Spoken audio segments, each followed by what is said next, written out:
ایسے کئی دور آئے ہیں کہ پوری زمین ظلم و ستم سے بھری ہوئی محسوس ہوتی تھی. جیسے یہ منگولوں نے، تاتاریوں نے حملے کیے عالم اسلام پر، نہ انسان چھوڑے، نہ حیوان چھوڑے، نہ درخت چھوڑے، ہر جگہ آگ لگاتے چلے گئے. لوگ یہی کہتے تھے کہ زمین ظلم سے بھر گئی ہے. دوسرے جنگ عظیم، بے پناہ ممالک آپس میں لڑے، لاکھوں کروڑوں لوگ قتل عام ہوئے. یعنی یہ وہ دور ہے زمین کے سیاہ دور کہ زمین لگتی تھی ظلم سے بھری ہوئی ہے. یہ ایک تشبیہ ہے، نہ کہ اس کا مطلب یہ ہے کہ ایمان کے ظہور سے پہلے زمین ظلم سے بھرے گی.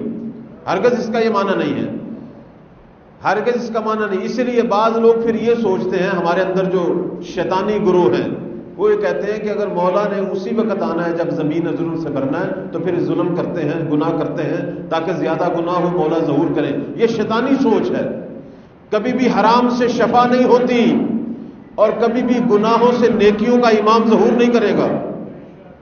یہ ایک تشبیہ ہے کہ مہدی اسی طرح زمین کو عدل سے بھرے گا جس طرح اس سے پہلے کبھی یہ ظلم سے بھری ہوئی تھی پہلے.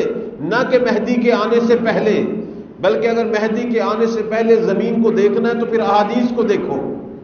احادیث یہ کہتی ہیں زمین پر گناہ والوں کی کثرت ہوگی، غلبہ ہوگا، لیکن ایک ایسی قوم بھی زمین پر ہوگی. یہ فرمان ہے پیغمبر کا. کہتے ہیں خدا کی قسم آخر الزمان میں ایک ایسی قوم بھی اٹھے گی کہ جن کا کام امر بالمعروف نہی منکر کرنا ہوگا اور وہ اہل فتنہ و فساد سے جنگ کریں گے. یہ علامت ہے مولا کے ناصروں کی کہ آخر الزمان میں امام کے ناصر پوری دنیا میں امر بالمعروف سے پہچانے جائیں. تو بس دنیا کی جو حالت احادیث نے بیان کی ہے وہ یہ کی ہے، گناہوں کی کثرت ہے، ظلم کی کثرت ہے، لیکن زمین ظلم سے نہیں بھری ہوگی.